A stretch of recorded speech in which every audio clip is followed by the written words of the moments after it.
En ja, dat was een bittere pil, zeg maar. Dus van die scheiding heb ik wel even, ja, moeten bijkomen. Een jaartje of 3, denk ik.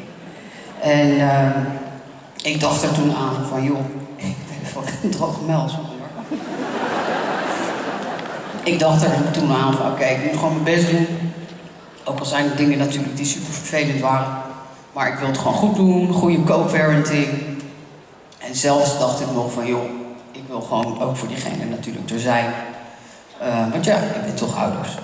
Is me niet helemaal gelukt. Helaas. De co-parenting is niet gelukt. En het aardige blijven ook niet. Maar ik heb echt heel hard mijn best gedaan. Ik heb heel hard mijn best gedaan. Uiteindelijk ben ik hartstikke goed terechtgekomen hoor. Serieus. Echt, aan kinderen. Daarna zing ik Don't Change. Don't Change heb ik wat later geschreven. Eigenlijk meer aan mijn gezin. En ook aan Dominique. Dominique heeft ook best wel wat nummers op zijn naam staan. Daar heeft hij ook hard voor gewerkt. Dan verdien je dat natuurlijk ook. En dat gaat eigenlijk vooral om dat ik ja, van heel mijn gezin, van iedereen hou. Ook mijn naasten, mijn achterban. Ondanks ze natuurlijk soms best een beetje vervelend zijn. En gekke dingen kunnen doen, net zoals ik. En dat is oké. Dat is fijn. Want dat blijven natuurlijk superleuke mensen. Dus ik hoop dat ze wel veranderen op een goede manier, maar niet nu zijn. Dan krijg je 8 Years. Die heb ik eigenlijk heel lang niet gespeeld. Ik geloof dat ik er maar 1 keer live heb gespeeld. En ja, dat ging daar eigenlijk over naar de kinderen. Dat ik dacht, ja, 8 years down the drain. Hoe ga ik dat nu goed maken naar jullie toe? Naar de kinderen, want ik voelde me natuurlijk super schuldig. Omdat ik dacht, jeetje, weer mislukt. Mijn hele perfecte plaatje van wat ik wilde als gezin is in duigen gevallen. Wel vaker daarna in duigen gevallen, maar goed. Ik heb hun eigenlijk daarmee willen zeggen, toen waren ze nog hartstikke klein, van joh, het leven is inderdaad niet eerlijk. Maar maak ervan wat je ervan kan maken. Vergeef zoveel mogelijk mensen om je heen.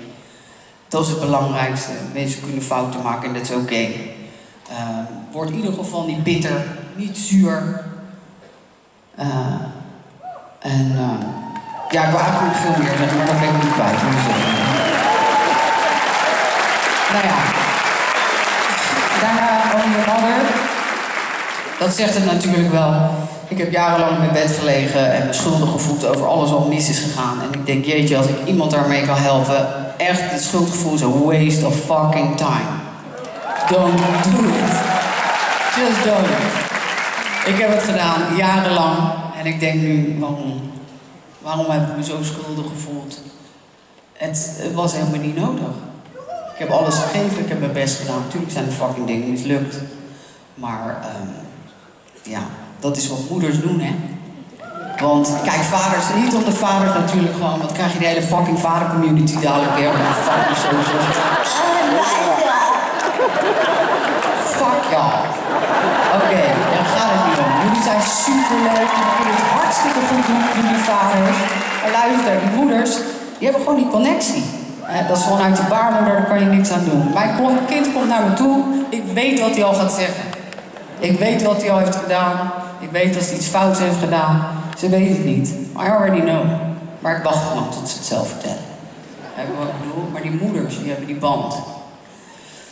En dat is dus Only a Mother. Nou, nu ga ik mijn mond houden, want iedereen denkt nu natuurlijk, ik kan nooit zoveel. Ik denk, fuck, ik ga gewoon zingen. Oké, komt-ie hoor. Dan ga ik even niet praten.